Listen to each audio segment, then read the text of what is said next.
नमस्कार. Standup maths by Suresh Shinde या शैक्षणिक व्हिडिओ चॅनलमध्ये आपले सर्वांचे स्वागत. इयत्ता 10वी गणित भाग 2 भूमिती अभ्यासक्रम आपला शिकवून पूर्ण झालेला आहे. प्रश्नपत्रिकेचे स्वरूप कसं असतं तेही तुम्हाला सांगितलेलं आहे. जर प्रश्नपत्रिका उघडून पाहिली तर प्रश्न क्रमांक 1 त्यामध्ये 2 पार्ट असतात, पार्ट ए आणि पार्ट बी. प्रश्न पहिला ए मध्ये जे असतात ते बहुपर्यायी प्रश्न असतात. ते बहुपर्यायी प्रश्नच काय असतात, कोणत्या स्वरूपाचे असतात, त्याचं उत्तर कसं लिहायचं, ते सोडवत असताना कोणत्या पद्धतीने विचार करायचा हे आपल्याला पाहायचं आहे. तर त्यालाच आपण MCQ असं देखील म्हणतो. तर हे प्रश्न सोडवत असताना त्याचं कच्चं काम रफ वर्क हे आपण रफ वर्क मध्ये करायचे आणि फक्त तिथं उत्तर पत्रिकेमध्ये तुम्हाला उत्तर लिहायचंय. फक्त उत्तर लिहिताना त्या प्रश्नाचा उपप्रश्न क्रमांक आणि त्याच्या समोर जे उत्तर आहे त्या उत्तराचा वर्णाक्षर, जे पर्याय आहे त्या पर्यायाचं वर्णाक्षर एवढंच तुम्हाला उत्तर पत्रिकेमध्ये लिहायचं आहे. तर हे बहुपर्यायी प्रश्न हे आपण सोडवायला सुरुवात करू. तो 4 मार्काचा प्रश्न असतो. 4 साठी 4 उपप्रश्न दिलेले असतात. त्यातलं प्रकरण नंबर 1 समरूपता, यामध्ये बहुपर्यायी प्रश्न कसे असतात ते आपण पाहू. प्रश्नपत्रिकेमध्ये प्रश्न तुम्हाला असा असतो दिलेला. प्रश्न पहिला त्यातला ए, पुढील प्रत्येक उपप्रश्नासाठी 4 पर्यायी उत्तरे दिलेली आहेत. त्यापैकी अचूक पर्याय निवडून त्याचे वर्णाक्षर लिहा. ते उत्तर नाही लिहायचं, त्या उत्तराचं वर्णाक्षर लिहायचं तुम्हाला. त्या पर्यायाचं वर्णाक्षर आपल्याला त्या ठिकाणी लिहायचं आहे. सुरुवातीला मी पुस्तकामध्ये जे आपल्या संकीर्ण प्रश्नसंग्रहामध्ये जे काय प्रश्न आहेत तुमचे बहुपर्यायी प्रश्न ते घेतो मी, आणि ते संपल्यानंतर बाहेरचे आपण बहुपर्यायी प्रश्न आपण पाहू. त्यातला पहिला प्रश्न काय पहा. जर त्रिकोण ABC व त्रिकोण PQR मध्ये एकाच एक संगती, एक त्रिकोण आहे ABC, दुसरा त्रिकोण आहे PQR. या दोन त्रिकोणामध्ये एकाच एक संगतीत एकाच एक संगती आहे. त्याच्यामध्ये काय आहे, संगत बाजू प्रमाणात दिलीत. कशा दिलीत बघा. AB अपॉन QR बरोबर BC अपॉन PR बरोबर CA अपॉन PQ. तर खालीलपैकी सत्य विधान कोणते. त्रिकोण PQR समरूप त्रिकोण ABC, त्रिकोण PQR समरूप त्रिकोण CAB, त्रिकोण CBA समरूप त्रिकोण PQR, त्रिकोण BCA समरूप त्रिकोण PQR. यापैकी सत्य विधान कोणतं दिले. म्हणजे हे एकाच एक संगत त्रिकोणाची समरूपता दिली. ते कशावरून ठरवायची, कोणते दोन त्रिकोण एकाच एक संगत आहे. तर इथं संगत बाजू प्रमाणात दिलेले आहे. पहा या ठिकाणी मग ABC आणि PQR याच्यामध्ये काय दिलंय तुम्हाला. AB अपॉन QR, AB त्याला अपॉन QR, ह्या दोन बाजू संगत बाजू आहेत, ह्या दोन त्रिकोण. BC upon PR, BC upon PR ह्या संगत बाजू. CA म्हणजे ही CA अपॉन PQ ह्या संगत बाजू. म्हणजे कसे वाचणार रे ते दोन त्रिकोण. एक तर तुम्ही त्रिकोण ABC समरूप त्रिकोण QRP असं वाचावं लागेल तुम्हाला. समरूप त्रिकोण QRP, ABC समरूप त्रिकोण QRP हे दोन त्रिकोण समरूप. पण जरा नावं घेताना कशी घेतलीत बघा. पहिला त्रिकोण PQR घेतला. PQR जर वाचला आपण पहिला PQR असा जर वाचला तर त्याला संगत काय येईल रे इथं. CAB पाहिजे. इथं आहे का CAB. नाही, EBC. त्यामुळे ते पहिलं विधान सत्य आहे का. नाही. दुसरं विधान बघू. पी क्यू आर घेतलाय पहिला त्रिकोण, पी क्यू आर घेतला. दुसरा कसा वाचायला पाहिजे रे? सी ए बी आहे का बघा? आहे. दुसऱ्यामध्ये आहे. दुसऱ्यामध्ये आहे ते एकाशेक संगती, इथं संगत बाजू प्रमाणात दिले, त्यानुसार हे दोन त्रिकोण समरूप आहेत. मग हे दुसरं उत्तर आहे. उत्तर सापडलंय आपल्याला. तरी तिसरं बघू काय आहे. त्रिकोण सी बी ए, सी बी ए, पहिला सी बी ए वाचला. दुसरा कसा वाचायला पाहिजे? P R Q. इथं आहे का पी आर क्यू? नाही, पी क्यू आर आहे, त्यामुळे ते पण असं. चौथं बघा, बी बी सी ए असं वाचलंय, बी सी ए. दुसरा कसा वाचणार? आर पी क्यू वाचायला पाहिजे. इथं आहे का? नाही, पी क्यू आर आहे इथं दिलेलं. मग उत्तर काय आपलं? बी. उत्तर कसं लिहायचं पहा. उत्तरपत्रिकेमध्ये तुम्ही फक्त एवढंच लिहायचं, प्रश्न पहिला ए, त्याच्यामधला पहिला उपप्रश्न आणि त्याचं उत्तर बी आलेलं आहे. हे उत्तर आपलं बरोबर आहे. दुसरं बघा, सेकंड क्वेश्चन. जर त्रिकोण डी ई एफ व पी क्यू आर मध्ये, हे दोन त्रिकोण आहेत, कोण डी एकरूप, कोण क्यू, डी आणि क्यू हे एकरूप कोण दिलेले आहे.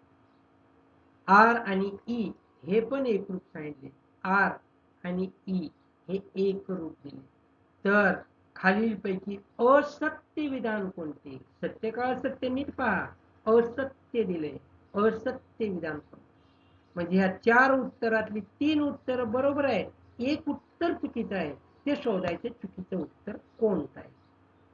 दिलंय काय आम्हाला? डी आणि क्यू हा एकरूप आहे, ई आणि आर हा एकरूप आहे, आर आणि ई म्हणजे ई आणि आर एकरूप आहे. मग ह्या दोन त्रिकोणामध्ये संगत कोणांच्या जर दोन जोड्या एकरूप असेल तर तिसरी जोडी सुद्धा कशी असते रे? एकरूप असते. कारण त्रिकोणाच्या सर्व कोणांच्या मापांची बेरीज 180 अंश असते. या नियमानुसार उरलेले कोण सुद्धा एकरूप. म्हणून बाय ए टेस्ट म्हणजे को कसोटीनुसार हे दोन त्रिकोण काय झाले? समरूप झाले. मग हे दोन त्रिकोण जर समरूप असतील तर त्यांच्या संगत बाजू कशा असतात? प्रमाणात. त्रिकोण समरूप आहे ती माहित झालं आम्हाला. संगत कोणांच्या दोन जोड्या एकरूप आहेत, म्हणजे हे दोन त्रिकोण समरूप आहेत. मग कोणते दोन त्रिकोण समरूप आहेत? डी ई एफ हा पहिला वाचला, तर दुसरा काय वाचणार? क्यू आर पी वाचावा लागेल. कारण डी ला क्यू हा एकरूप आहे, ई ला आर हा एकरूप. म्हणून डी ई एफ आणि क्यू आर पी हे दोन त्रिकोण समरूप आहेत. संगत बाजू कोणते रे? मग डीई आणि क्यू आर, ई एफ आणि आर पी आणि डी पी आणि पी. त्या संगत बाजू कशा असतात मग समरूप त्रिकोणांच्या? संगत बाजू प्रमाणात असतात. मग प्रमाणात असणाऱ्या बाजूंच्या जोड्या दिले तिथं. बघू आपली बसती का. पहिली ई एफ छेद पी आर, कुठे ई एफ छेद पी आर, ही जोडी बसते बरोबर. डी एफ कुठे डी एफ छेद काय पाहिजे रे? क्यू पी किंवा पी क्यू पाहिजे आहे. म्हणजे हे विधान सत्य आहे, हे विधान सत्य आहे. आम्हाला असत्य शोधायचे. दुसरं बघा, डीई छेद पी क्यू, कुठे डी डीई छेद पी क्यू. डी ला छेद काय पाहिजे खरा? क्यू आर पाहिजे, पण त्यांनी काय दिले? पी क्यू दिले. चालेल का? नाही चालेल.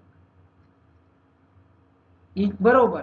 ई एफ छेद ई एफ छेद काय पाहिजे? आर पी, हे बरोबर आहे. पण इथं डीई छेद क्यू आर पाहिजे होता, पण काय दिलाय त्यांनी? P Q. म्हणजे इथे चुकीचं आहे, क्यू आर पाहिजे. म्हणजे विधान हे असत्य आहे. तिसरं बघा, हे सत्य आहे का?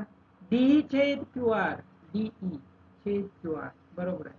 डी एफ छेद पी क्यू बरोबर आहे. ई एफ छेद आर पी म्हणजे पी आर बरोबर. डीई छेद क्यू आर ते पण बरोबर.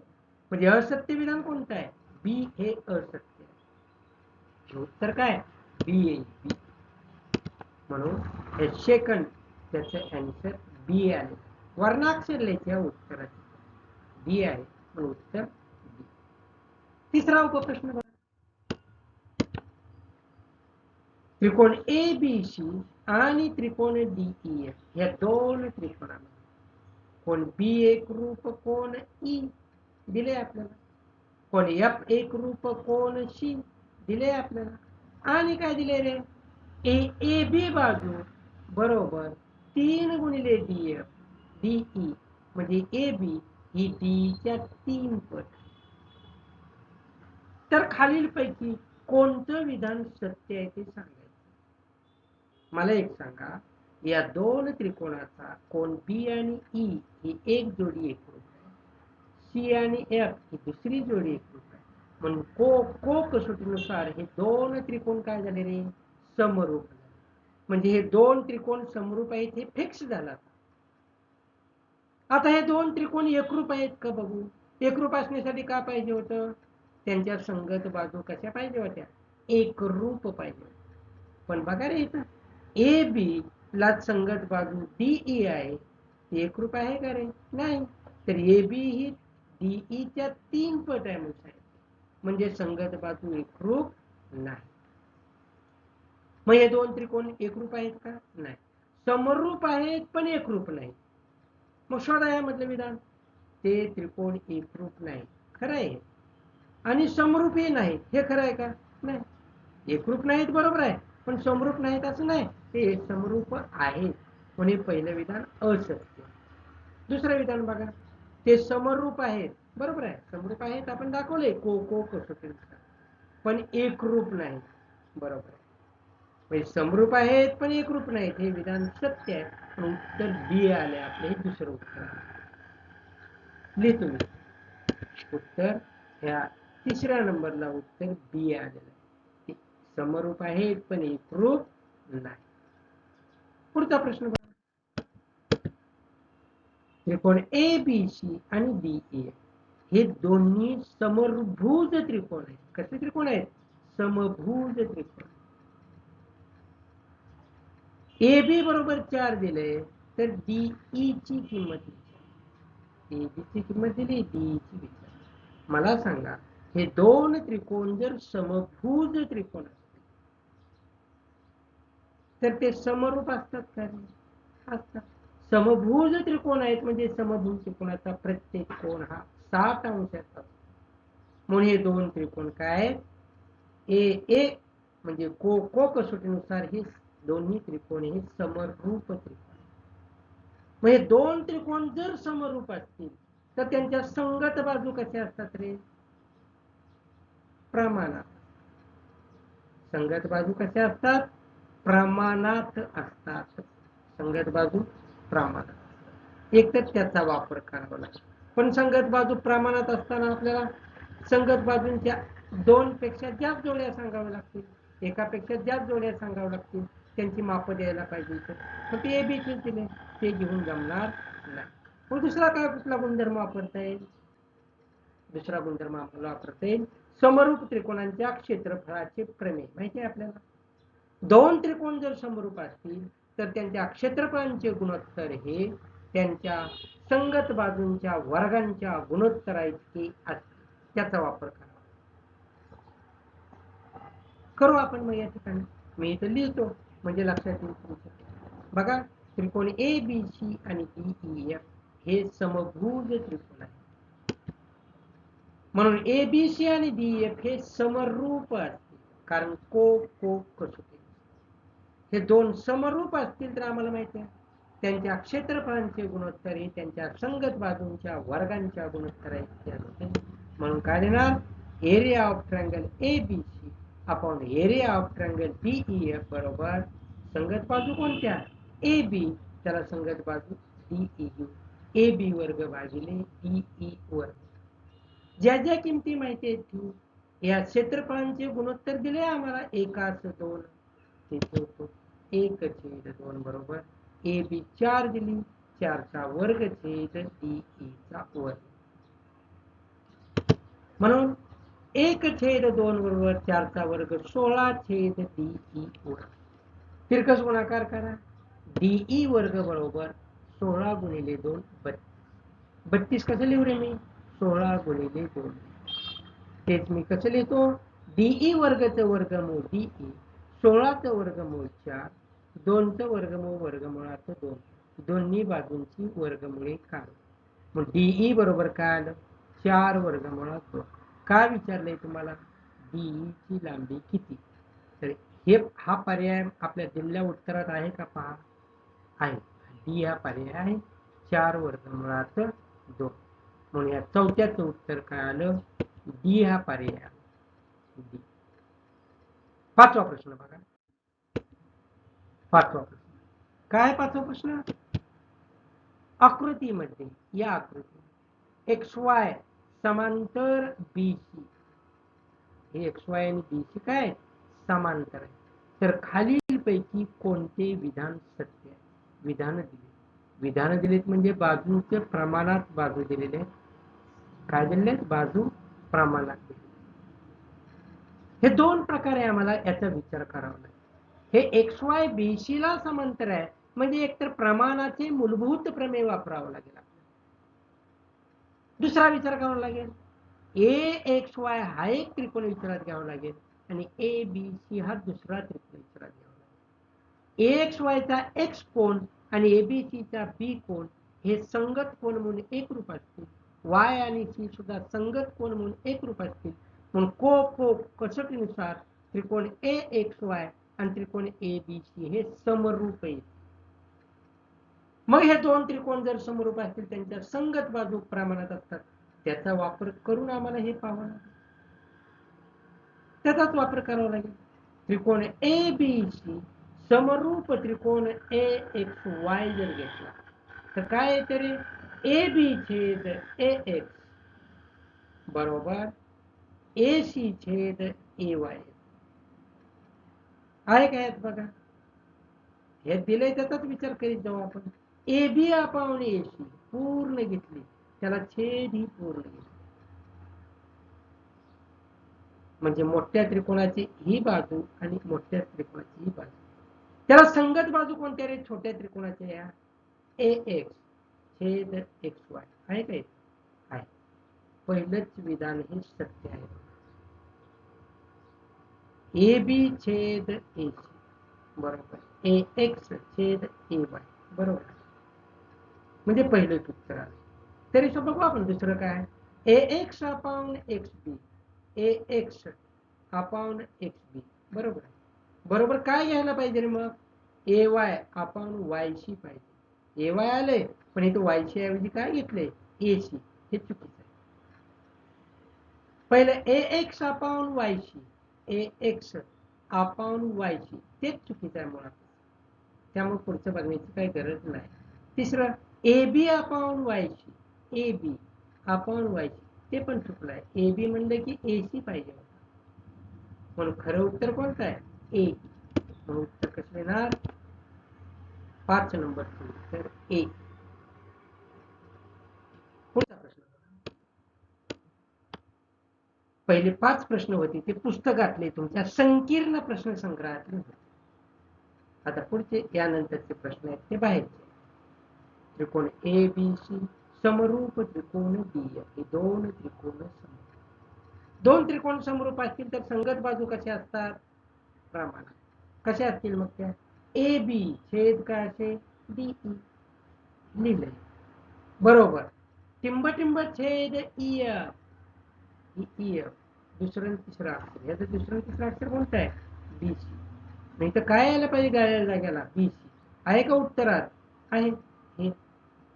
पुण्याचं उत्तर 6व्याचं काय, सी.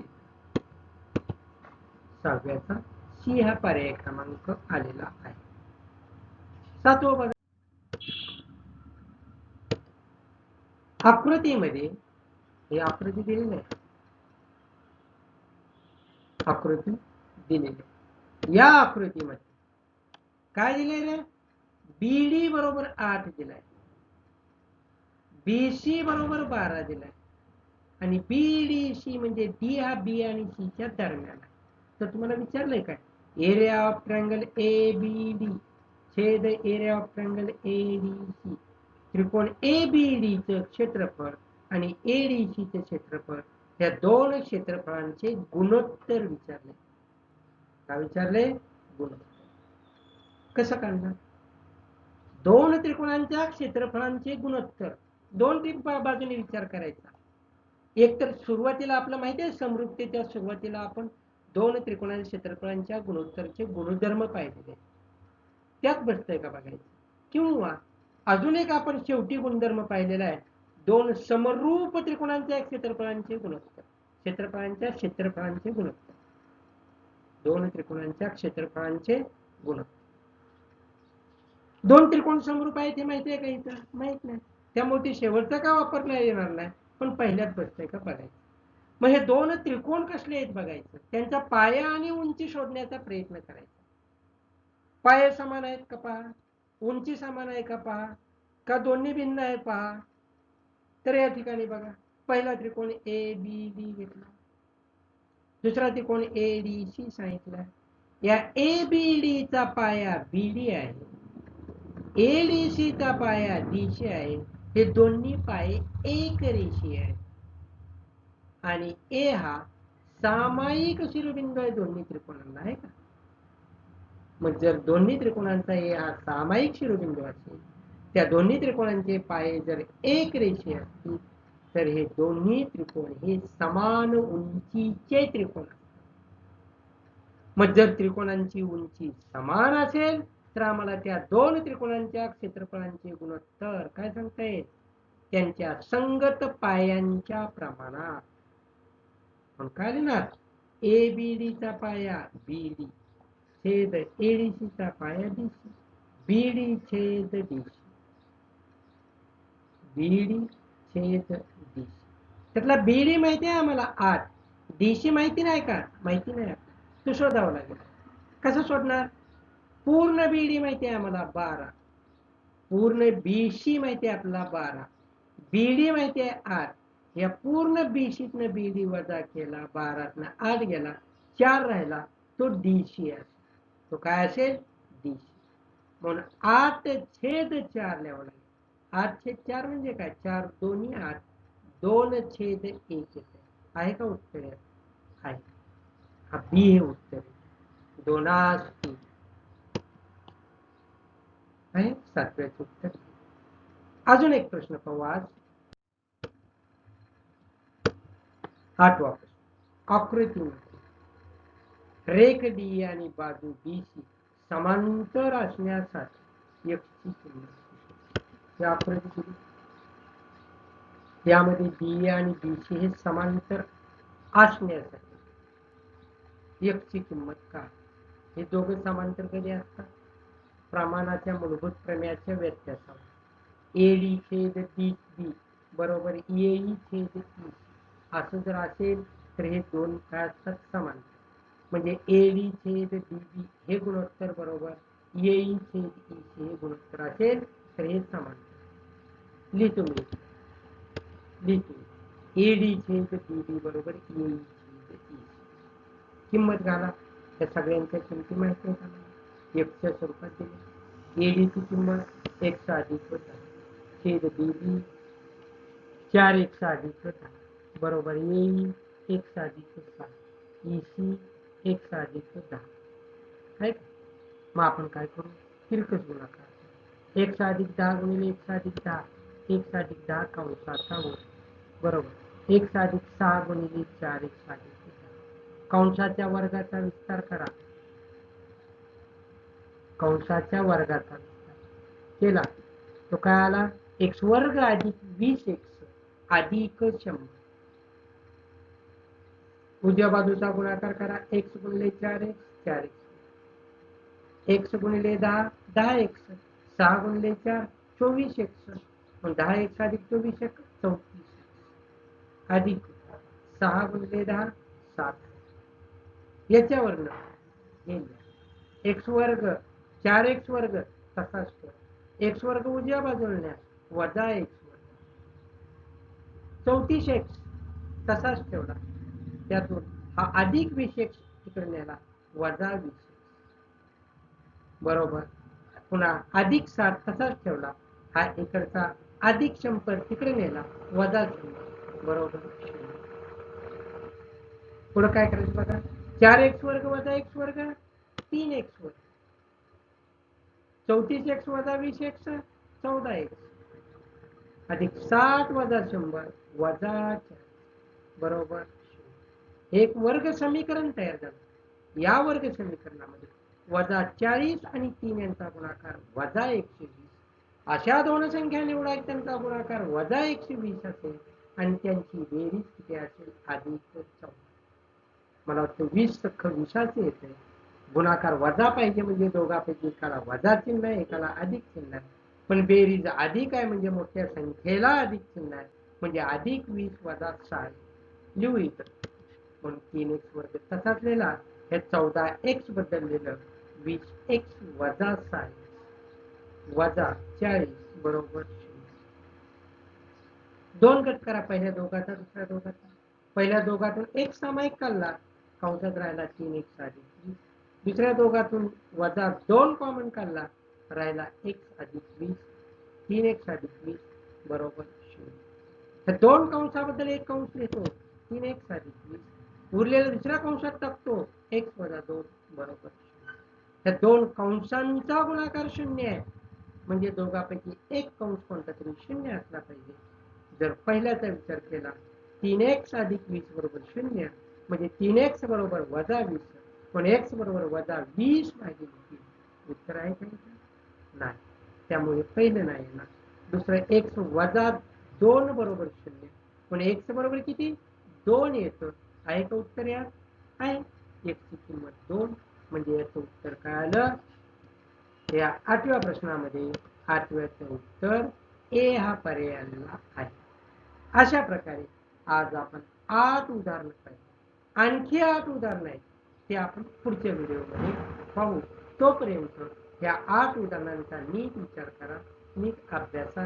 व्हिडिओ पुन्हा पुन्हा पहा, व्हिडिओला लाईक करा, व्हिडिओला शेअर करा आणि जर अजूनही सबस्क्राईब केलेलं नसेल तर standup maths by Suresh Shinde या चॅनलला सबस्क्राईब करा.